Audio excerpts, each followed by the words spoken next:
It was a bitterly cold night in February. Snow piled along the edges of a winding, desolate highway in New Hampshire.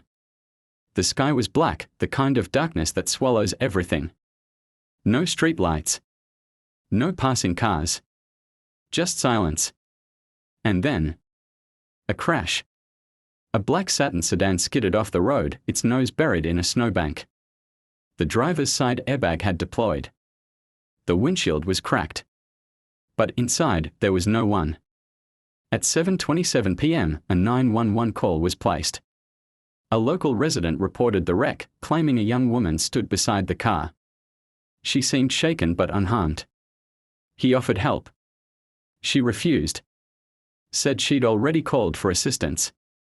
But there was something strange, got it? Here's a fully expanded long-form Act 1 for the vanishing of Maura Murray. Pit in your stomach that you don't want any pain.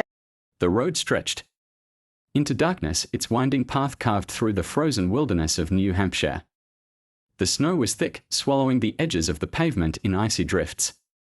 A quiet, desolate stretch of Route 112, where few cars passed, where the silence pressed down like a weight. It was here, in the freezing night of February 9, 2004, that a car came to rest in a snowbank, its driver's side airbag deployed, its windshield cracked. A black 1996 Saturn, abandoned at the edge of the road. The engine still warm.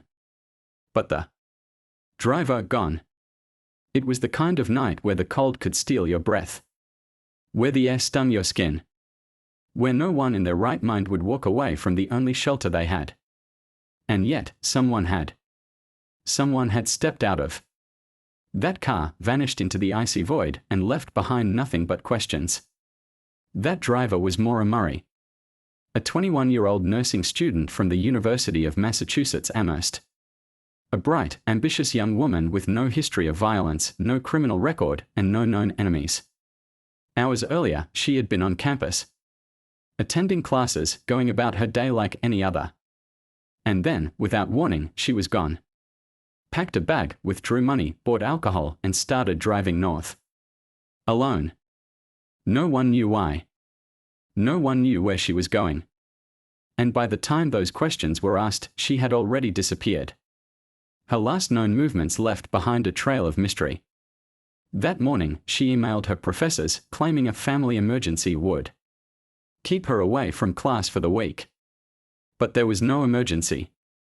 No call from home. No crisis unfolding. Just an unexplained decision to leave.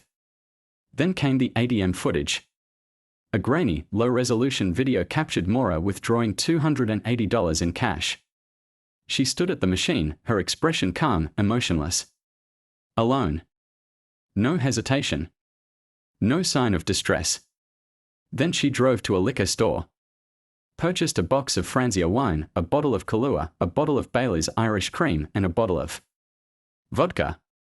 Enough alcohol for more than one person. Enough for a long night. But still, she was alone. Then, she got in her car. And she started driving.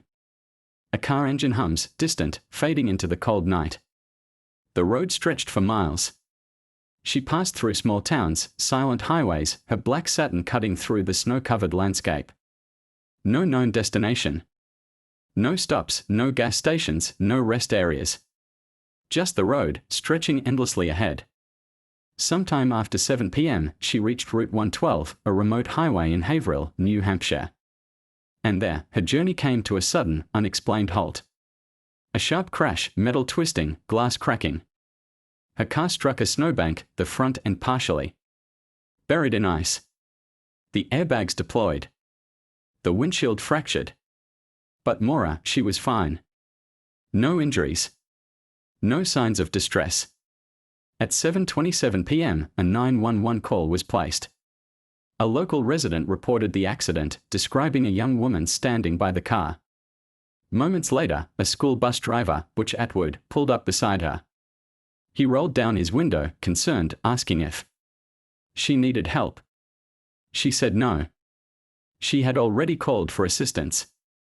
But there was something strange, there was no record of a call. She hadn't called anyone. Butch Atwood later said that she looked shaken, but not injured. He offered his phone. She refused. She insisted everything was fine. But she wasn't fine. Something was wrong. He drove to his house, just a short distance away, keeping an eye on her in his rearview mirror. It was the last confirmed sighting of Maura Murray. By the time police arrived at the scene, she was gone. The driver's side door was locked. The keys were missing. Inside the vehicle, officers found an empty bottle of wine, a damaged box of Franzia, and a rag stuffed into the tailpipe. The airbags were deployed, the windshield was fractured. But there was no sign of struggle. No blood. No footprints in the snow leading away from the car. No sign of where Maura had gone. The officers scanned the darkened road, their flashlights cutting through the night. They called her name. Nothing. The wind carried only silence. No movement. No voices.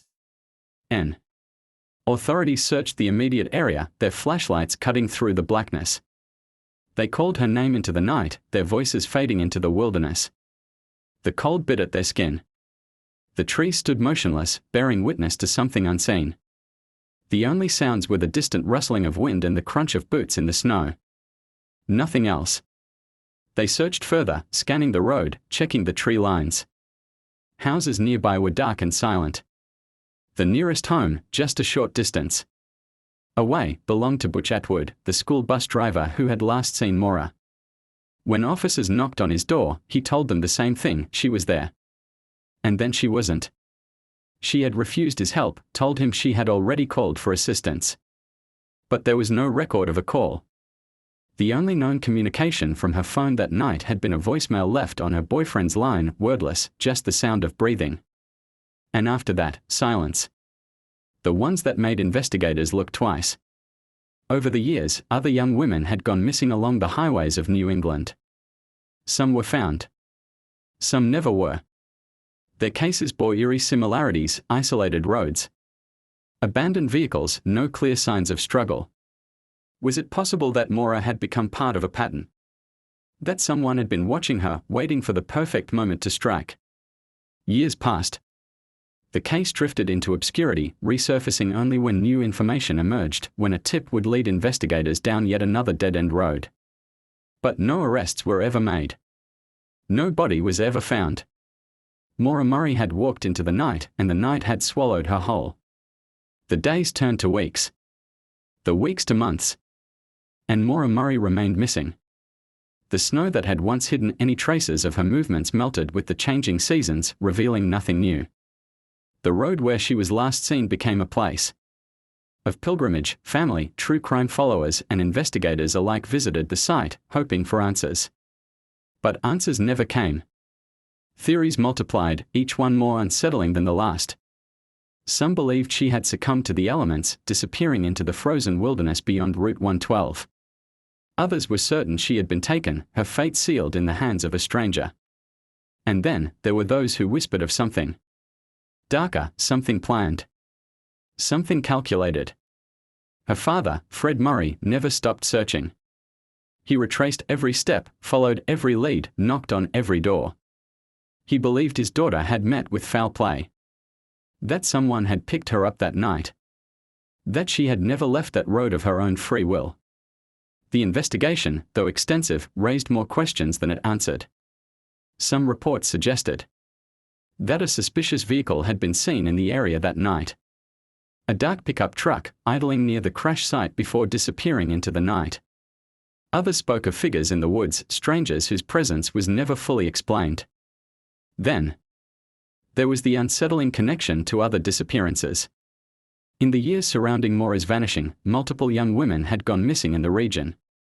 Their cases bore eerie similarities: remote highways, abandoned vehicles, no clear sign of where they had gone.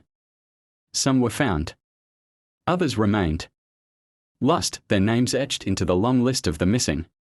Could Maura have been one of them? Another victim of an unseen predator? The years passed, but the silence remained. Her ATM card was never used again. Her phone never traced. No letters, no cryptic messages, no confirmed sightings. Just speculation. A mystery locked in time. In 2019, a new lead emerged. A basement in a nearby house was searched once again, following new claims of possible human remains. The ground penetrating radar had once picked up anomalies beneath the concrete floor. But when the slab was broken open, nothing was found. Just dirt. Just emptiness. If Maura had left on her own, she had done so with a level of precision few could match. If she had been taken, she had vanished with no trace left behind. The weight of the unknown bore down on her family, on investigators, on everyone who had ever looked into the case. The reality remained, a 21-year-old woman had disappeared off a dark stretch of road, and no one, not the police, not the search teams, not the family who loved her, could say where she had gone.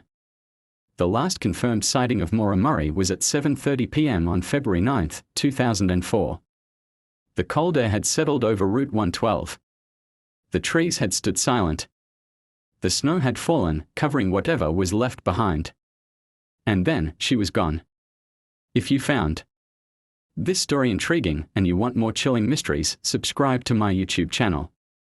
There are more cases like this, more disappearances, more unsolved mysteries that deserve to be told.